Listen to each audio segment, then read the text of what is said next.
Alors bonjour à tous, bienvenue dans cette première vidéo de la chaîne des idées pour entreprendre. Aujourd'hui on va parler des outils de réservation en ligne.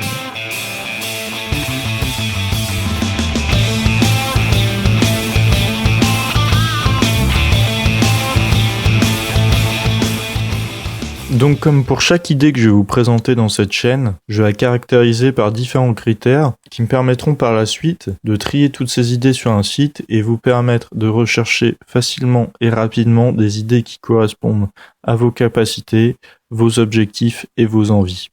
Aujourd'hui, on va parler d'une idée qui prendra la forme d'un software as a service pour s'adresser sur un marché B2B. La taille de marché sera dans la moyenne inférieure. Elle vous permettra d'espérer dégager des revenus de type salaire passif, récurrent, donc 1 ou 2 salaires passifs. Elle ne demandera quasiment aucun investissement financier et vous demandera une quantité de travail moyenne pour pouvoir la mettre en œuvre. Il vous faudra impérativement avoir des compétences en programmation web, en graphisme, ainsi qu'en démarchage commercial. Et il vous suffira d'une équipe d'1 ou 2 personnes.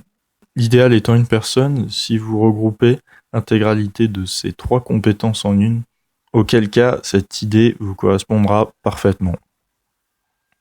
Alors on va partir d'un constat qui est simple et qui est clair. Dans l'ancien monde, pour réserver, il fallait appeler. C'était la meilleure technologie disponible à l'époque pour passer des réservations. À l'heure actuelle, ça n'a plus grand sens, étant donné que les ordinateurs peuvent, dans la quasi-totalité des cas, faire le job sans nécessiter l'attention d'un être humain. Appeler pour commander ou pour réserver, c'est donc un reliquat de l'ancien monde qui est très clairement amené à disparaître. Pourtant, il y a encore tout un tas de situations où aujourd'hui en 2019, on appelle encore pour réserver. Alors bien sûr, certains ont bien compris cette transition qui était à venir et il y a beaucoup de domaines dans lesquels le marché de la réservation en ligne est déjà bien occupé. On a le domaine médical avec Doctolib, le très célèbre Booking qui a pris sa place très tôt dans le domaine de l'hôtellerie, mais également tout ce qui est livraison de nourriture à domicile avec Deliveroo ou Uber Eats qui, eux, ont en plus ajouté le service de livraison, mais on a également les franchises de pizza telles que Domino's Pizza qui ont développé leur propre outil de réservation en ligne. On va aussi avoir plus récemment des outils qui vont permettre de réserver directement des tables à des restaurants, comme Guest Online, qui est un module qui va s'intégrer directement au site web du restaurant, ainsi que La Fourchette, qui est un site web qui va permettre de centraliser les réservations pour les restaurants. Alors ce qui est assez étonnant, c'est que quand j'ai commencé à penser à ces idées de réservation en ligne, c'était il y a 1 ou 2 ans, et effectivement, il restait encore de la place à ce niveau-là, à mon sens, pour les restaurants. Et aujourd'hui, je pense que c'est déjà trop tard. De même que pour les coiffeurs, très récemment, il y a des sites qui ont fleuri pour la réservation de coiffeurs. Le fait que ces sites soient apparus quelque temps après que l'idée me soit venue ne fait bien sûr que me rassurer sur la pertinence de ces analyses. Pour autant, je pense qu'il reste encore des domaines très intéressants à prendre, d'autant plus si vous cherchez à dégager un revenu modéré, mais qui soit récurrent et passif. Alors le premier domaine que je vois dans lequel il reste réellement une place, c'est tout ce qui est thérapeute non médical. Alors aujourd'hui, on a un marché du bien-être qui se développe, qui est de plus en plus vaste. Ça va du coaching à tout ce qui est sophrologie, bien-être, aux médecines alternatives, à tout ce qui est à la limite de la spiritualité. Et tout ça, c'est encore très largement des indépendants qui n'ont a priori aucun système de réservation en ligne. Alors, je vous propose de voir un parcours client, par exemple, de quelqu'un qui rechercherait un sophrologue. Quelqu'un qui chercherait un sophrologue sur la ville de Rennes, par exemple. Qu'est-ce qu'il va faire ? Généralement, il va taper sophrologue Rennes sur Google. Donc il tombe sur cette carte qui va lui permettre de voir différents praticiens à Rennes. Donc là, je vois sophrologue, sophrologie, ok. Ça paraît intéressant. je vais aller voir le site web. Et donc je tombe sur un magnifique site web, un peu daté, et je vois que pour réserver, la seule option qui m'est proposée, c'est le téléphone ou l'adresse email. C'est-à-dire qu'il va y avoir un être humain, qui est a priori à mon avis la praticienne, qui va devoir répondre aux appels, ce alors même qu'elle gère des rendez-vous clients, donc elle va pas pouvoir répondre aux appels toute la journée, ou en tous les cas, il est peu probable, j'espère pas pour elle, qu'elle réponde aux appels au milieu d'une consultation, ou alors elle va devoir passer un certain nombre de temps à traiter ses emails toutes les semaines, et comme vous le savez, le temps c'est de l'argent, et si c'est ne serait-ce que 20 minutes par semaine, ça fait déjà 1h30 par mois, donc il peut être facile de lui vendre un service de réservation qui lui permettra de se décharger de ce poids-là. Alors il y a un autre cas de figure dans lequel on appelle énormément et dans lequel, à ma connaissance, il n'y a aucun outil de réservation en ligne, c'est tout ce qui est visite d'appartement. C'est-à-dire que les agences immobilières mettent des annonces en ligne sur des sites tels que Le Bon Coin ou seloger.com. Et l'étape suivante est systématiquement d'appeler l'agence. Et au final, lorsque l'on va appeler l'agence, qu'est-ce qui va se passer ? La personne va faire un travail qu'un robot pourrait faire, c'est-à-dire que elle va consulter si l'appartement est toujours disponible. Déjà, il va falloir lui donner la référence, elle va taper ça dans son ordinateur. C'est une perte de temps importante. Elle va voir s'il y a déjà des visites prévues. S'il y en a trop, elle va tout simplement dire à la personne que ça ne sert à rien de faire une visite. Elle va peut-être gérer une liste d'attente, rappeler au cas où les personnes précédentes qui ont visité n'étaient pas intéressées, rappeler les autres personnes qui avaient appelé, à qui elle avait dit initialement que c'était impossible de visiter. Donc tout ça, c'est un travail qui pourrait très bien être fait par un système de réservation de visite.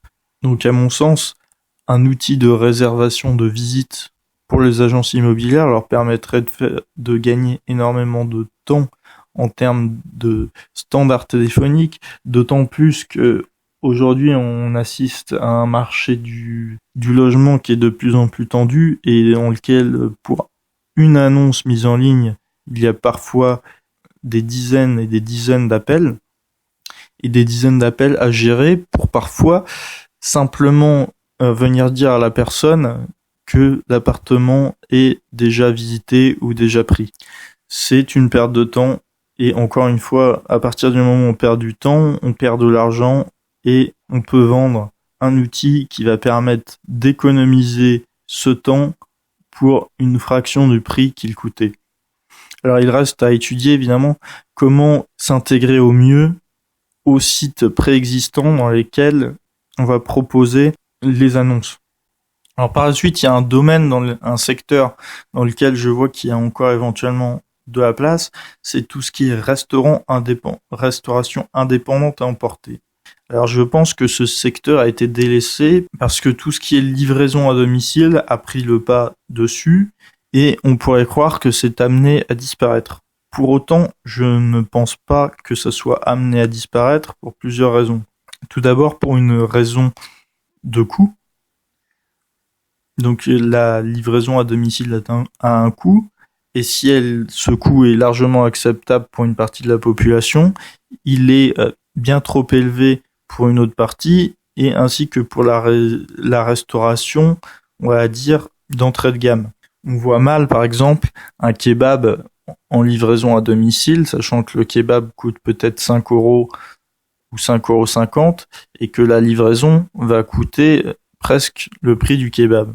Une autre raison pour laquelle, à mon avis, tout ce qui est restauration emportée a encore de l'avenir, c'est qu'il y a un souci, à mon sens, éthique avec tous les services du genre Uber Eats et Deliveroo, avec la manière dont sont traités les livreurs. Et à ce niveau-là, il y a tout un tas de reportages qui sont sortis pour montrer ça. Et je pense qu'il y a une partie, pas forcément une majorité, mais une partie de la population qui ne souhaite pas faire appel à ces services pour ces questions d'éthique. Alors, il peut être envisageable de s'implanter dans les kebabs, d'autant que généralement, lorsque l'on va chercher un kebab à emporter, il peut y avoir pas mal d'attentes où les clients viennent s'entasser dans le kebab plutôt que de réserver en ligne et d'arriver simplement pour récupérer son kebab tout près. Donc les kebabs, ça peut être une piste à explorer, même si par défaut ces kebabs généralement ne prennent pas de commande au téléphone. Donc il va pas y avoir cet argument de leur faire économiser du temps par rapport à l'existant, mais il peut y avoir cet argument de faire gagner du temps à leurs clients et éviter les embouteillages dans leur boutique avec énormément de personnes qui attendent. Donc ça peut être envisageable, mais je pense que potentiellement ça nécessite d'avoir une connexion avec les kebabs ou du réseau dans ce milieu. De mon expérience, il y a tout un tas encore de pizzerias indépendantes pour lesquelles, si l'on veut commander une pizza à emporter, il n'y a pas d'autre alternative que d'appeler. Il m'est arrivé qu'il n'y ait pas de carte en ligne et que la seule alternative pour avoir la carte, c'était une carte sur un papier physique qu'il distribuait aux clients. Donc je pense qu'il peut y avoir de la place sur les pizzerias indépendantes. Enfin, il y a tout ce qui est garagiste indépendant, pour lesquels on va encore appeler pour faire un contrôle technique ou une vidange, et de même pour lesquels il me semble qu'on peut tout à fait imaginer démarcher ces garagistes indépendants pour réussir à leur proposer un service. Maintenant, je vais vous présenter un exemple de plan que l'on pourrait adopter si l'on veut se lancer seul sur cette idée, à supposer qu'on ait les 3 compétences nécessaires. Tout d'abord, je partirai sur 2 semaines de développement relativement intensif, en ayant en tête de réaliser un produit minimum viable. Sachant qu'à mon sens, ces services de réservation et ces applis de réservation ne nécessitent vraiment pas une grande complexité et que du coup, il est vraiment accessible de développer une application initiale en assez peu de temps. Par la suite, je m'axerai vraiment sur le démarchage avec peut-être un rythme de 4 jours de démarchage par semaine et 1 jour de développement. Donc en n'hésitant pas à se déplacer physiquement chez les commerçants dès lors que c'est possible.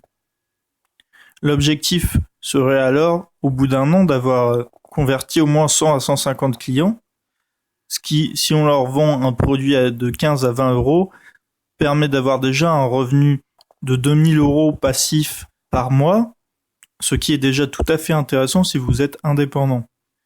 Alors comme argument commercial, je n'hésiterai pas justement à mettre en avant le fait que vous êtes vous-même indépendant, que vous êtes une petite société, voire que vous êtes seul sur le projet, parce que, à mon avis, ça ne peut faire que écho au niveau de personnes qui sont eux-mêmes indépendantes, qui sont eux-mêmes de petites structures, et d'autre part, j'essaierai de mettre en avant le fait que l'outil que vous leur offrez, il sera sous leur contrôle et qu'il n'essaiera pas de leur contrôler, qu'il ne leur imposera jamais des baisses de tarifs ou autres, parce qu'il me semble que l'exemple de Booking reste dans la mémoire collective, dans le sens où un système de réservation a pris tellement d'ampleur qu'il a été en mesure d'imposer à des hôteliers des conditions qu'ils ont fini par trouver injustes, au point qu'il a dû être développé une plateforme alternative Fair Booking, mais qui a toujours du mal à percer.